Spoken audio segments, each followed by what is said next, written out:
제가 몇 년 전에 본 영화 가운데에서 지금 눈물을 바가지처럼 흘리면서 봤던 영화가 있습니다. 장수상회라고 하는 영화인데요. 박근형, 윤여정 배우가 나와가지고 연기를 했습니다. 내용은 간단하게 말씀드리면 이렇습니다. 박근형이라고 하는 좀 막 투박하고 계속 승질만 내는 할아버지가 한 마을에서 마트의 직원으로 일을 합니다. 그 가운데에서 어느 날 옆집에 아줌마하고 딸이 이사를 왔는데 그 아줌마하고 딸하고 티격태격하면서 그렇게 삶을 살아가는 이야기인데, 후반부에 보시게, 이 스포일러이긴 하지만 그래서 내용을 말씀드려야겠습니다. 그 이사 온 아줌마하고 딸이 이 박근형 배우, 그 퉁명스러운 아저씨의 아내이고 딸이었던 거예요. 치매가 걸린 겁니다.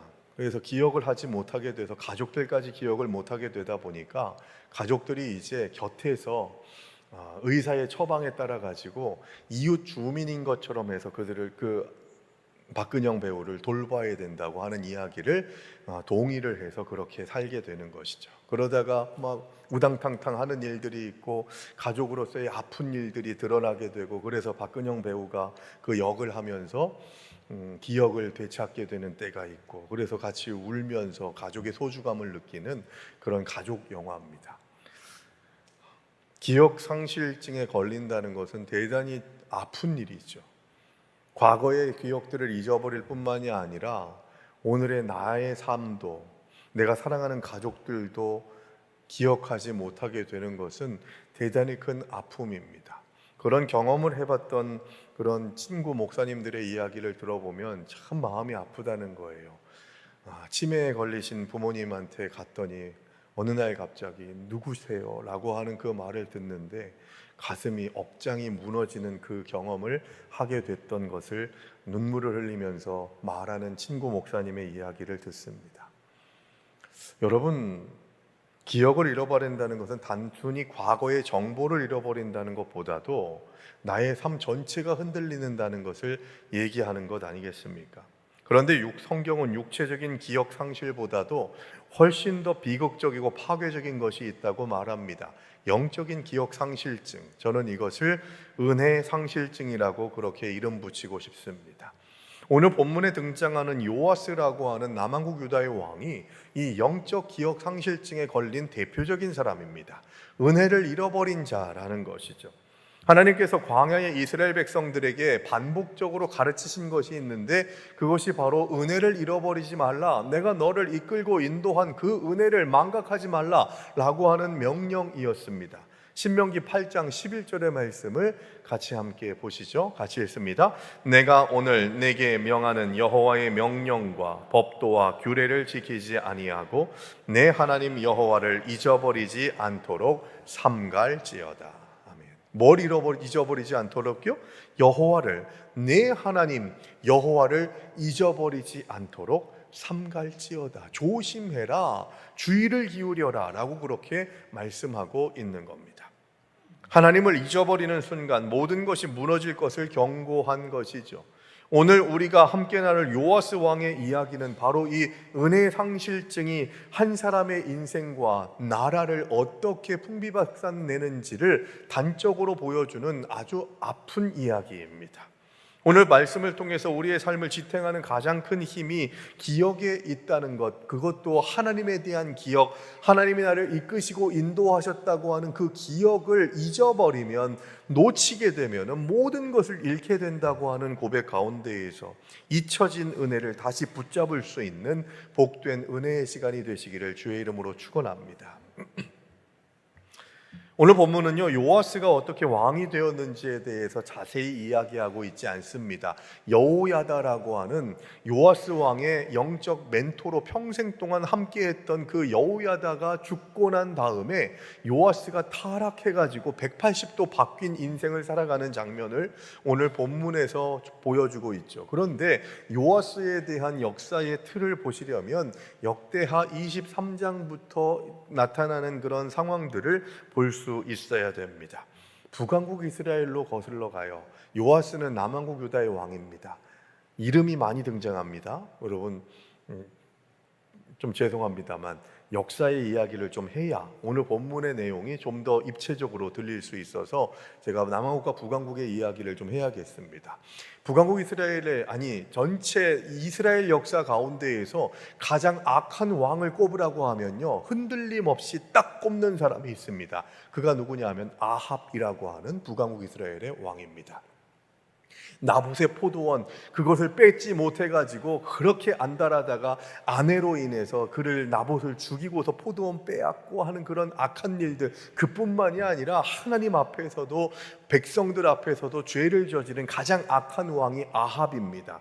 그 아합이 더 아합되게 할 수 있었던 이유가 뭐였냐 하면 이방 여인인 이세벨이라고 하는 여인과 같이 결혼하게 되죠.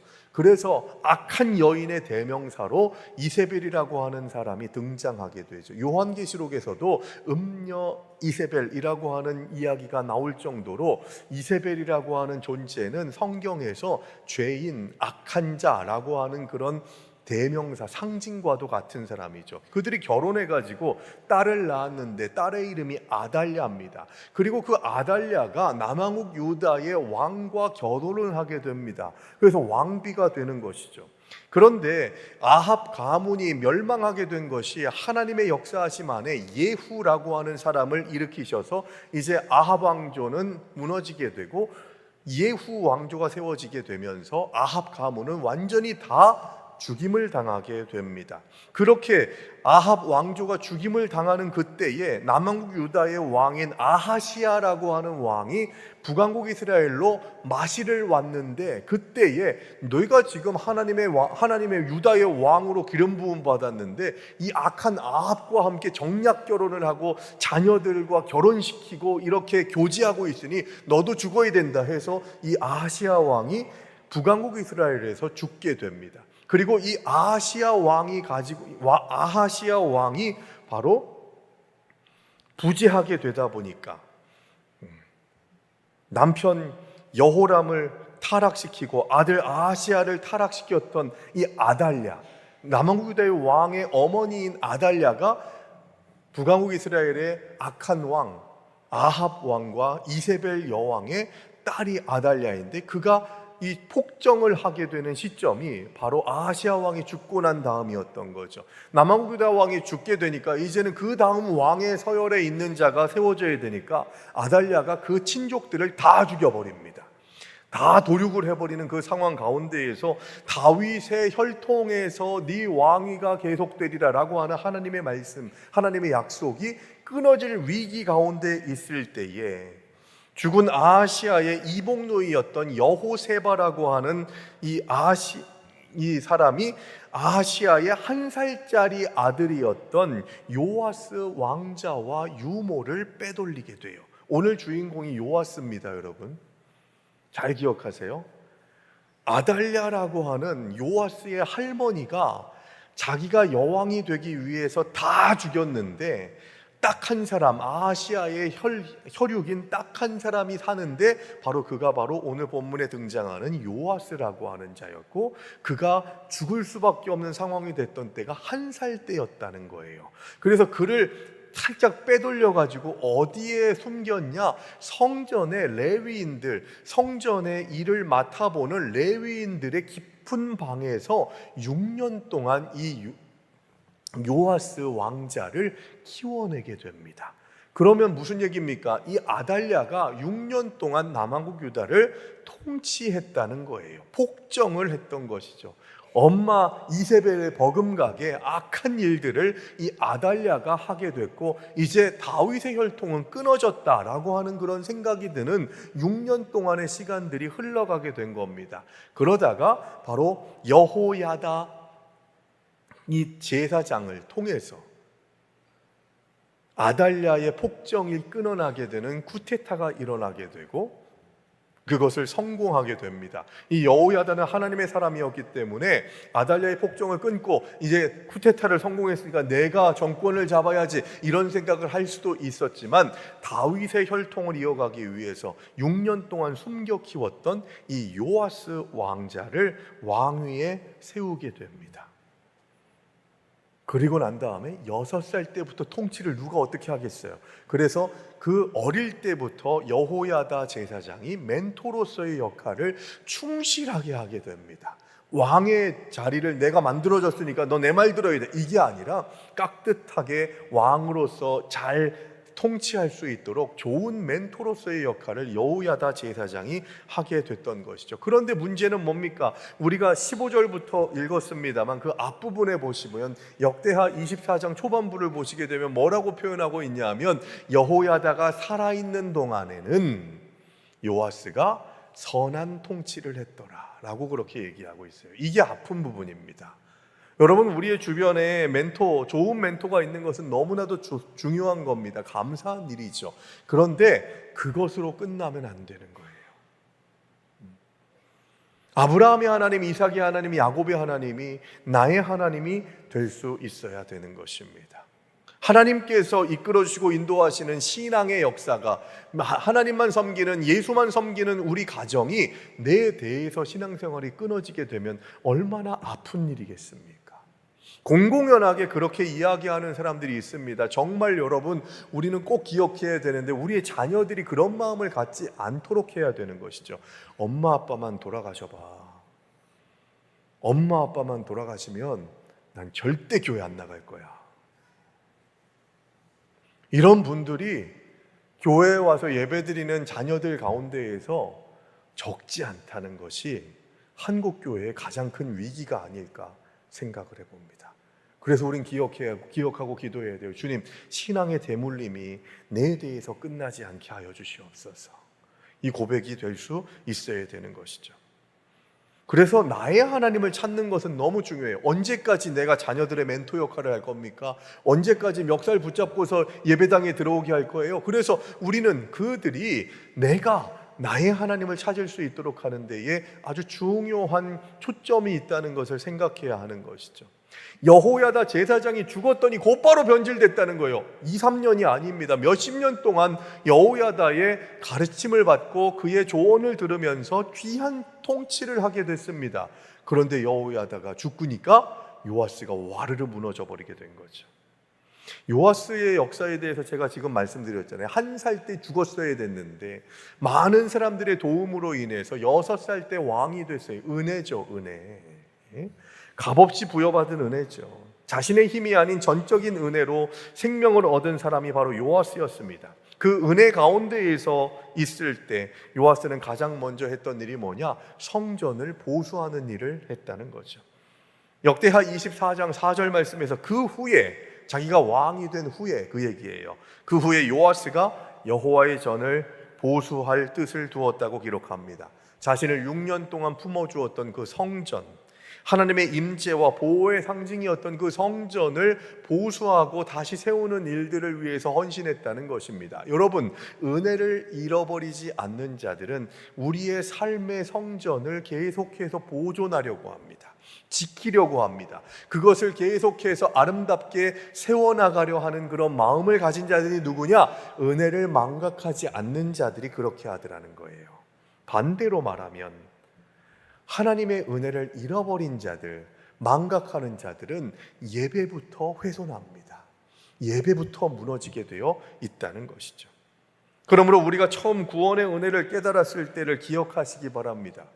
여러분, 그때가 있지 않습니까? 주님이 나를 만져주셨어요. 나를 이끄시고 인도하시고 나를 사랑하신다는 것이 누가 말하지 않아도 그냥 느껴져요. 그래서 막 가슴이 뛰고 예수라는 이름만 부르게 되면은 뭔가가 될 것 같은 그 시간들, 가슴 뜨거웠던 그 시간들, 그 처음 사랑을 회복할 수 있는 저와 여러분들 되시기를 주의 이름으로 축원합니다. 그 은혜를 모른다면 그 은혜를 경험하게 해달라고 고백하고 간절히 구하는 자가 되어야 하는 것이죠.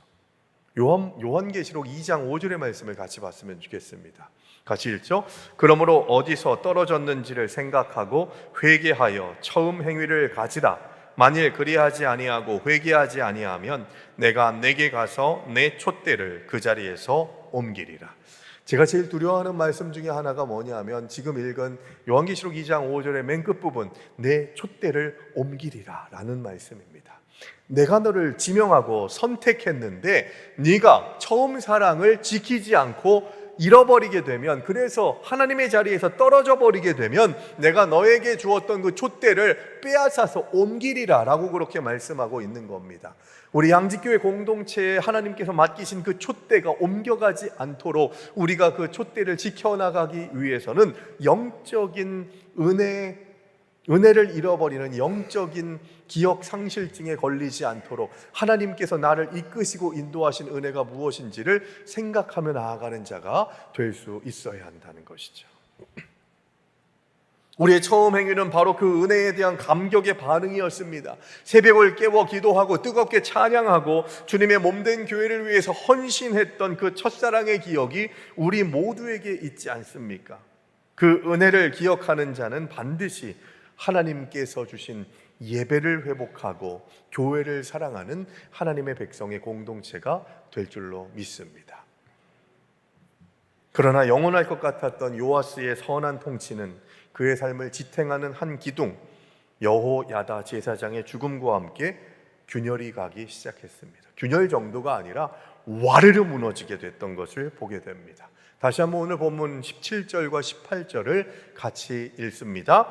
여호야다가 죽은 후에 유다 방백들이 와서 왕에게 절하매 왕이 그들의 말을 듣고 그의 조상들의 하나님 여호와의 전을 버리고 아세라 목상과 우상을 섬겼으므로 그 죄로 말미암아 진노가 유다와 예루살렘에 임하니라.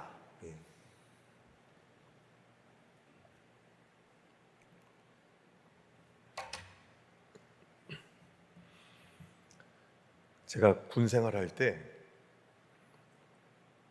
병장 딱 됐어요. 상병 마로봉 정도 됐을 때 몸무게가 97kg였습니다. 지금 키로수는 묻지 마세요.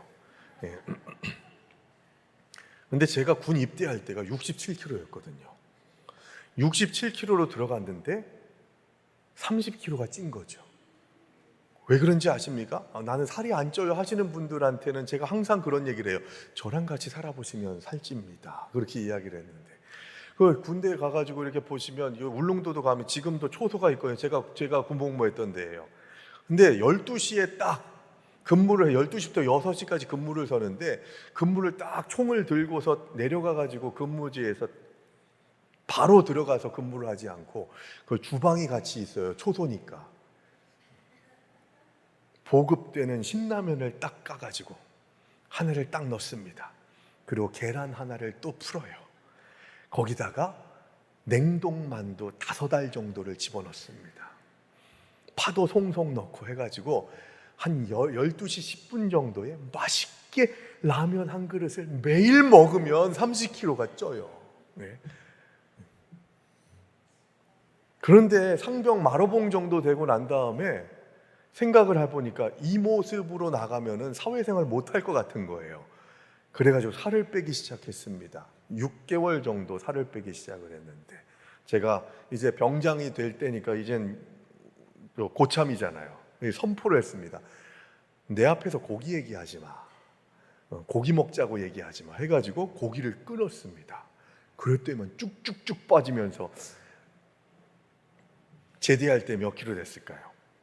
77kg로 제대를 했어요. 20kg를 뺐습니다. 대단하지 않습니까? 예. 독한 인간이죠. 그때 당시엔 그랬어요. 예. 그래서 제 아내를 제대하고 난 다음에 제 아내를 만났더니 살쪘대요. 97kg로 만났어 봐요. 쳐다도 보지 않았을 겁니다. 예.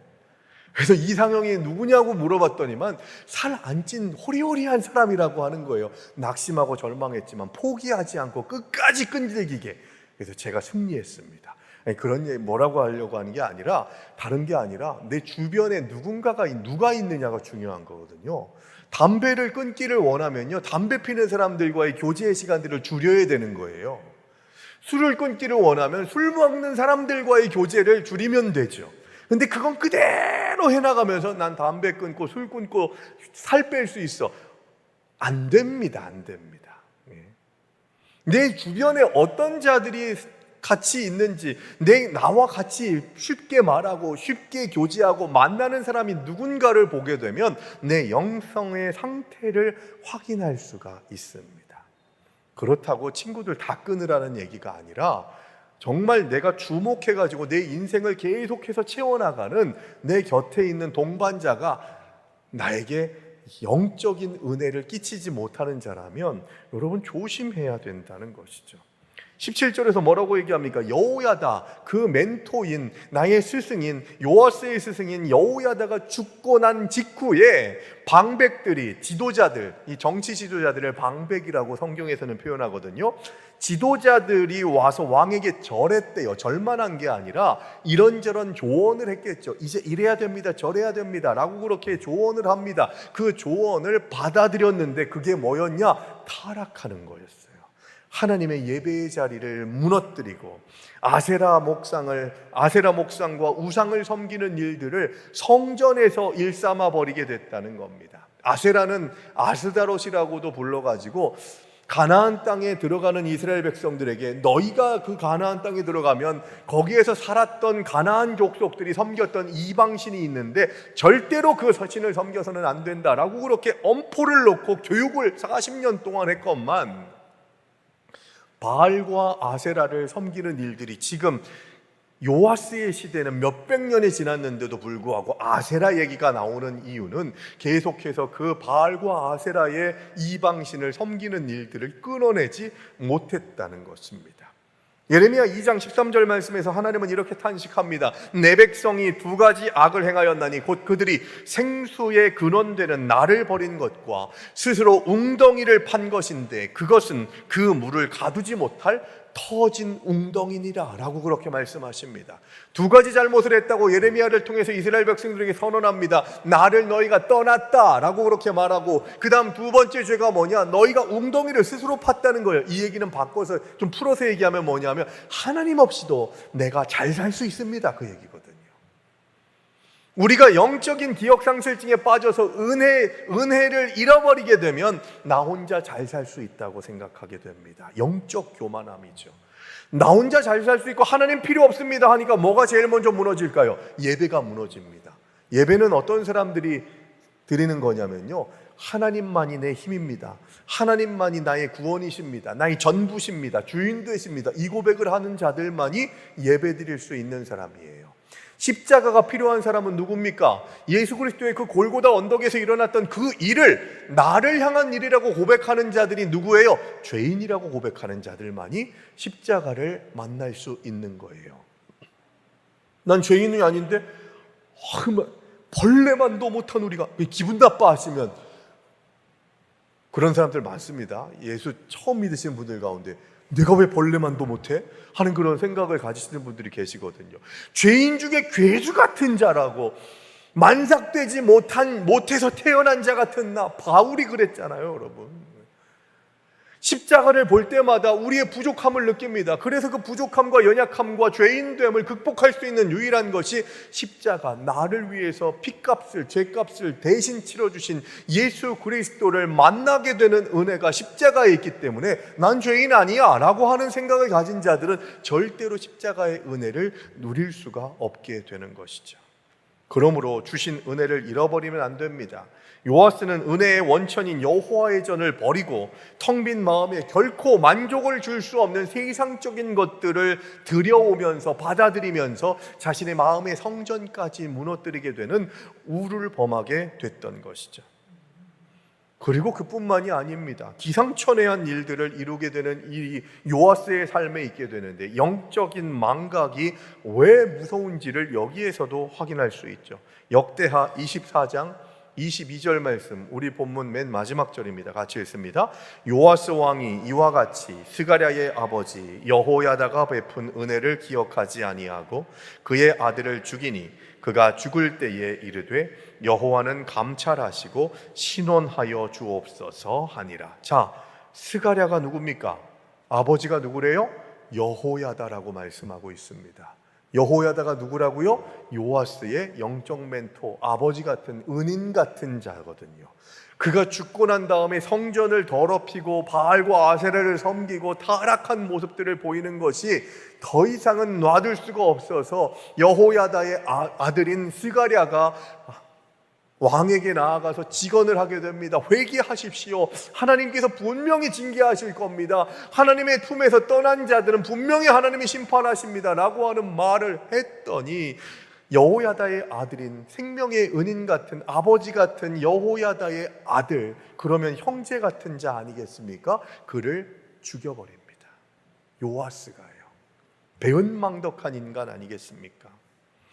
22절 말씀에서 기억하지 아니하고 여호야다가 베푼 은혜를 기억하지 아니하고 라고 하는 이 구절에서 은혜를 기억하지 않는다 라고 하는 이 구절은 그냥 잠깐 잊었다는 게 아니에요. 히브리어 원문을 보시게 되면 그 뜻이 바로 의도적인 외면, 적극적인 배신의 의미를 담긴 단어들이 사용되고 있다는 겁니다.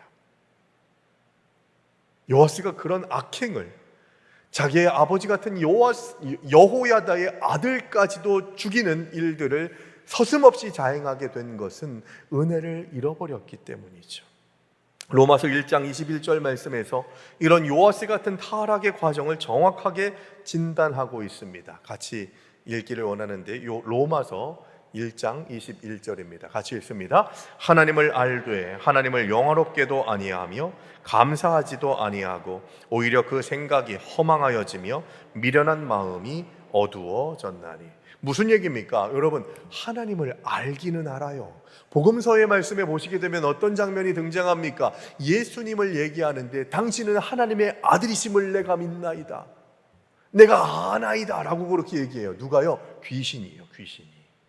귀신도 하나님이, 예수 그리스도가 하나님의 아들이신 것을 알았다고요. 여러분, 여호와 하나님을 알기는 하지만 그를 영화롭게도 하지 않고 감사하지도 않게 될 때, 그때 우리의 생각이 허망해지게 되고 미련한 마음이 들어서 우리의 삶이 어두워지게 된다는 것입니다. 감사를 잃어버리고 은혜를 잃어버린 마음은 이렇게 허망해지고 어두워지고 잔인해지게 된다는 것이죠. 우리의 마음도 마찬가지입니다. 십자가의 은혜, 나를 구원해 주신 그 놀라운 사랑의 기억이 희미해지게 될 때 우리의 마음의 성전은 세상 염려와 거짓된 우상으로 더러워지게 되고 무너지게 된다는 겁니다. 그때 그 은혜를 잃어버려서 하나님 앞에서 귀하게 여겼던 마음의 성전이 무너지고 우리의 예배가 무너지고 교회를 사랑하지 않게 되면 어떤 현상이 일어나게 됩니까? 감사는 불평으로 바뀌게 됩니다. 헌신은 계산으로 변질이 되고요. 이 두 판을 튕겨보는 거예요. 내가 이걸 왜 해야 되는지 하는 그런 생각으로 헌신이 계속해서 계산으로 변질됩니다. 사랑은 미움으로 바뀌게 되는 것이죠. 은혜의 망각은 이렇게 영적 타락으로 연결되게 됩니다. 그리고 그 은혜의 망각은 바로 나에게 주신 은혜를 잃어버리게 돼서 나의 하나님을 잊어버리게 되는, 그래서 엄마의 하나님, 아빠의 하나님, 누군가의 하나님이 언젠가는 나의 하나님이 돼야 되는데 그 작업이 안 되면 그들이 부재하게 될 때, 그들이 내 곁에 없을 때 와르르 무너지게 된다는 것입니다.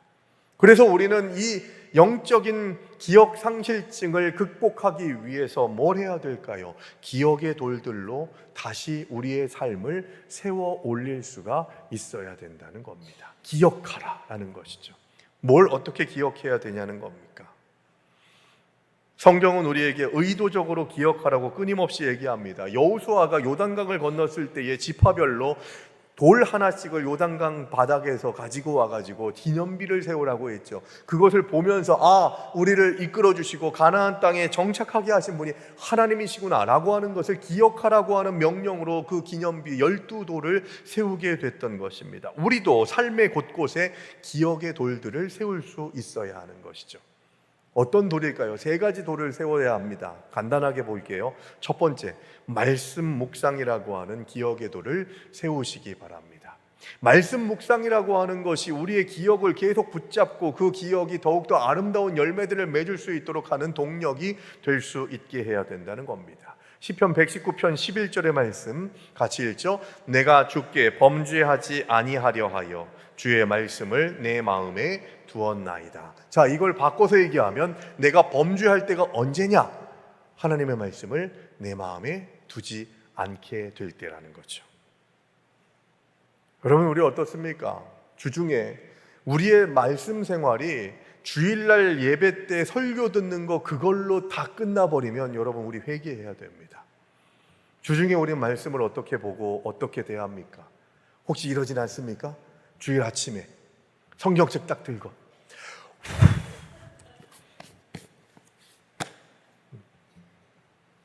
내가 은혜 받는 성경책을 꼭 구비하시는 게 좋습니다. 예배 드리러 올 때 성경 구절이 여기 다 나오고 그러니까 뭘 찾아 하는 생각을 가지시기도 할 겁니다. 안 가지고 와도 뒤에 비치용 성경 있는데 여러분 비치용 성경은 진짜 비치해 놓는 거예요. 여러분께 아니에요. 비치용 성경을 딱 놨더니만 오늘 비치용 성경을 딱 했습니다. 잘 이용하시기 바랍니다. 사실 새신자분들이 오시게 되거나 급해서 그냥 오시게 될 때 이용하시는 거거든요. 그런데 우리 교회 말고요. 비치용 성경을 딱 비치했다고 광고를 하니까 딱 그걸 하나를 딱 고상하게 딱 빼가지고 앞에다가 하나를 딱 표지를 빼가지고 자기 이름을 딱 쓰더래요. 그러면 안 돼요. 집에 가져가도 안 돼요. 왜 내가 내 성경을 가지고 있어야 되냐? 예배에 들어오실 때 여러분 예배 전에 몇 분, 한 15분, 20분, 30분 전에 들어오시면 제일 좋고요. 그래서 주보를 딱 보시고 성경 말씀이 최소한 오늘 성경 말씀 본문이 뭔지를 찾으셔가지고 한 두세 번 정도 읽으시고 예배를 시작하시면 최고입니다, 여러분. 그런 시간들을 가질 수 있어야 돼요. 예배 시작 전에 그리고 예배 시작 전부터 은혜가 될 수 있도록 교제하고 같이 담소 나누는 것은요 밑에 식당에서 식사하시면서 그렇게 하시고 예배당에 딱 들어오면 제가 원하는 건 뭐냐면요 예배당에 들어오는 것 자체가 은혜가 될 수 있는 분위기가 조성이 돼야 되거든요.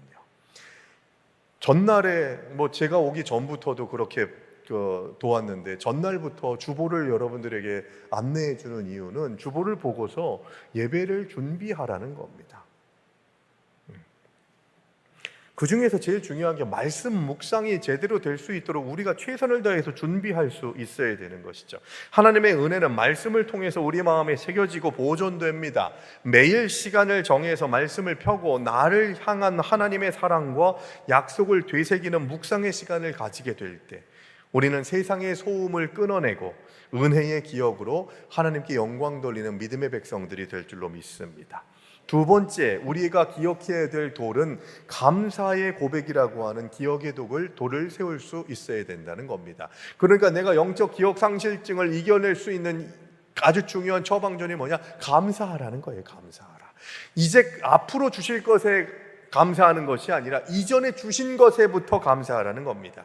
감사는 기억의 열매이고요. 더 큰 기억을 불러오는 씨앗이 됩니다. 데살로니가전서 5장 18절 말씀은 우리에게 명령하고 있죠. 범사에 감사하라. 이것이 그리스도 예수 안에서 너희를 향하신 하나님의 뜻이니라 라고 그렇게 말씀하고 있다는 겁니다. 범사에 감사하는, 언제든지 감사하는 일들이 하나님의 뜻을 세워나가고 말씀대로 순종하는 동력이 된다는 것이죠.